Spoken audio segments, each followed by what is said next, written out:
Livro Fonte Viva, Emmanuel, Chico Xavier, capítulo 102. Regozijemo-nos sempre. Regozijai-vos sempre. Paulo, primeira carta aos Tessalonicenses, capítulo 5, versículo 16.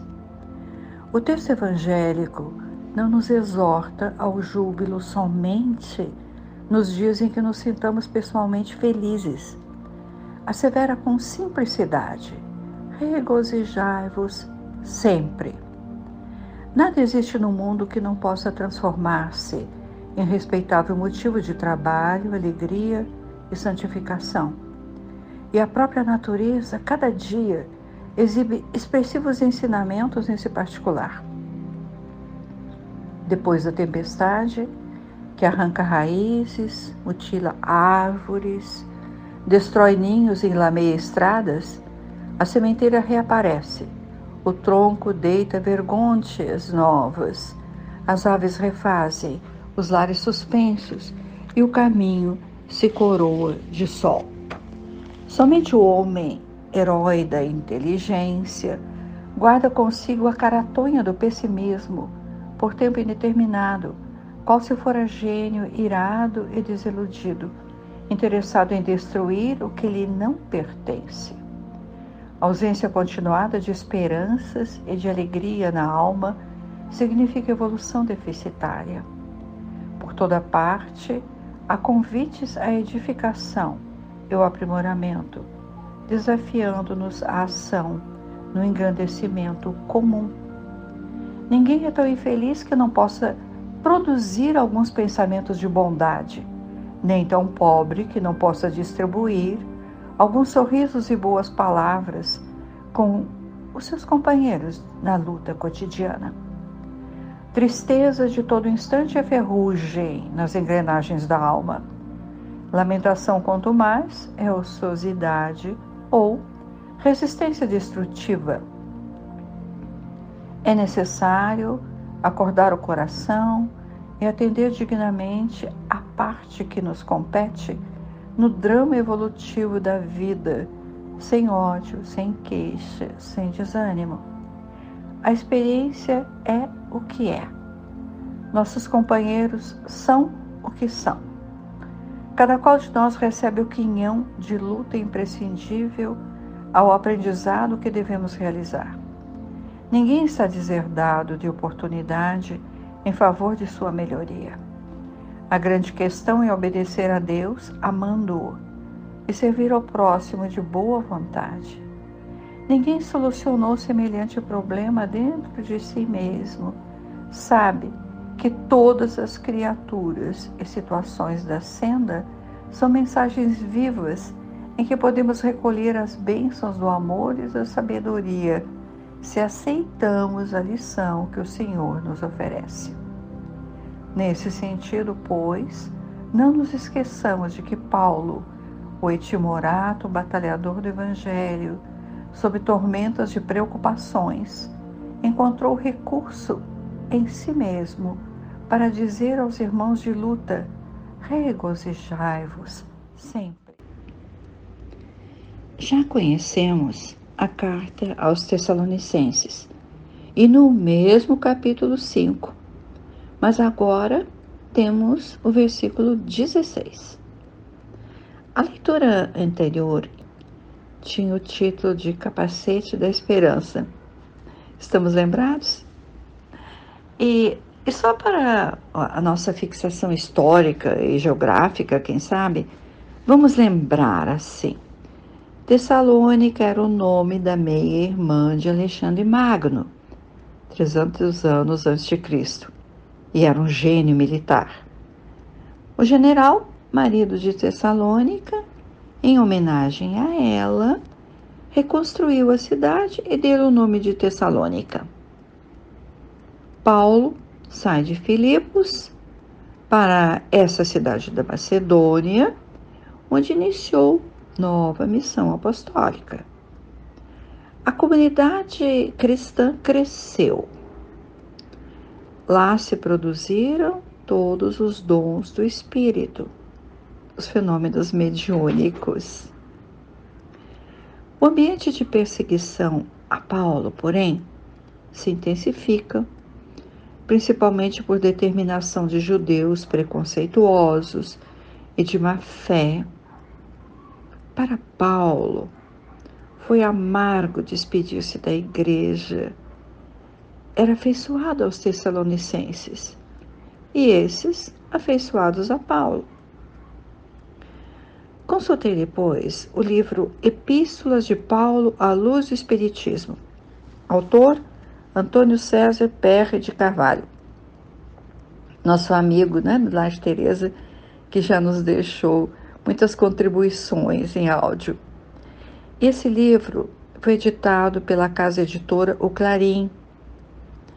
E buscando os estudos de César Perry, diante da primeira epístola aos Tessalonicenses, ele coloca um título assim: O bem como referencial, para depois continuar fazendo as suas pesquisas, o César Perry. E, de acordo com historiadores que ele cita, citados por ele neste livro, o César Perry escreve que a epístola foi escrita por Paulo em Corinto, no ano 51 depois de Cristo. Nomeia um Norman Chaplin, um dos historiadores que ele citou. Escreve que seria o primeiro texto de autoria de Paulo e também o pioneiro no Novo Testamento. Emmanuel também indica a Epístola aos Tessalonicenses como sendo a primeira epístola de Paulo. Isso Emmanuel cita no livro Paulo e Estevão. Vejamos a trajetória de Paulo, Timóteo e Silas. Saem de Filipos e fundam em Tessalônica um grupo evangélico. Havia o predomínio de pagãos, recém-liberados dos cultos a ídolos, mas com as perseguições já mencionadas, que nós já falamos, eles precisam fugir para Corinto. Depois, a pedido de Paulo, Timóteo retornou a Tessalônica e logo depois fez um relato sobre o ambiente adverso ao novo grupo. Essa foi a motivação para o apóstolo redigir a primeira epístola. Em Paulo e Estevão, Emmanuel tece considerações muito interessantes. Assim, chegaram portadores de Tessalônica com notícias desagradabilíssimas. Só Emmanuel mesmo, né, para colocar um termo tão longo. Continuemos. Os judeus haviam conseguido despertar na igreja novas e estranhas dúvidas e contendas. E a nossa observação diante disso, como até hoje acontece em casas religiosas, como também em casas espíritas, não é? Continuando com Emmanuel. Timóteo corrobora com observações pessoais.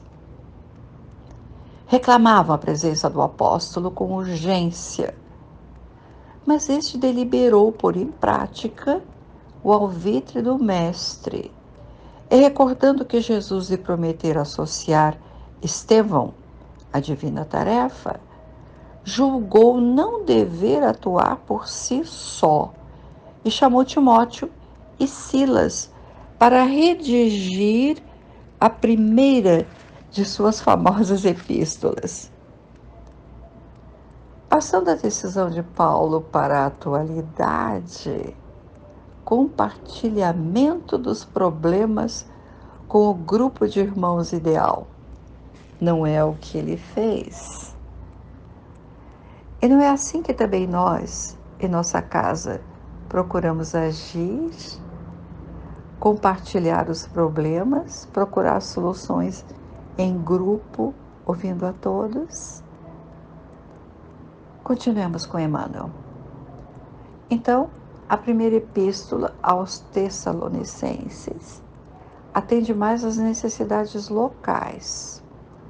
Paulo teve por objetivo consolá-los e encorajá-los, deixando claro que ele também era alvo de incompreensões e perseguições, mas procurando resguardar os ensinos do Cristo que ele transmitia das tentativas dos judeus de solapar as suas orientações. E Paulo escreve assim no capítulo 3. Lembramos que estamos no capítulo 5, mas Paulo escreve no capítulo 3. E o Senhor vos aumente e faça crescer em amor uns para com os outros e para com todos, como também o fazemos para convosco.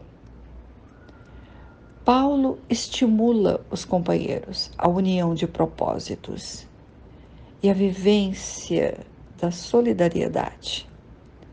Na carta, Paulo também escreve que o entendimento de Deus, trazido pelo Cristo, é diferente da compreensão registrada no Velho Testamento. Deus Pai, expressão da misericórdia e do amor, é a base para os ensinos do Mestre.